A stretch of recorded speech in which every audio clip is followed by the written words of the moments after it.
सदावर्तेंनी उद्धव ठाकरेंवर केलेल्या टीकेवरून आता शिवसैनिक आक्रमक झाले. ठाकरे सेनेचे प्रशांत भिसे यांनी गुणरत्न सदावर्ते यांच्या कानशिलात लगावणाऱ्याला 1 लाख रुपयांचं बक्षीस सुद्धा जाहीर केलेलं आहे.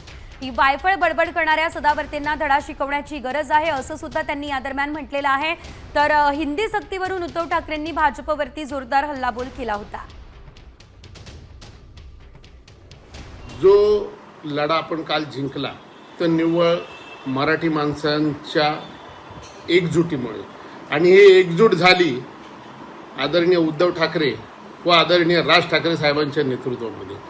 आणि ह्या लढ्याला जे यश आलं ते निव्वळ त्यांच्यामुळे असं मला वाटतं. एक कुरळ्या केसांचा कुत्रा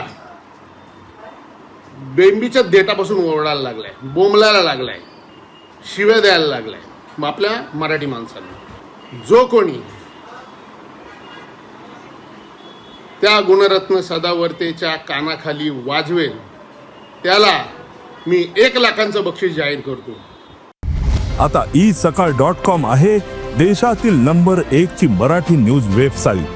प्रत्येक अपडेटसाठी isakal.com ला नक्की भेट द्या.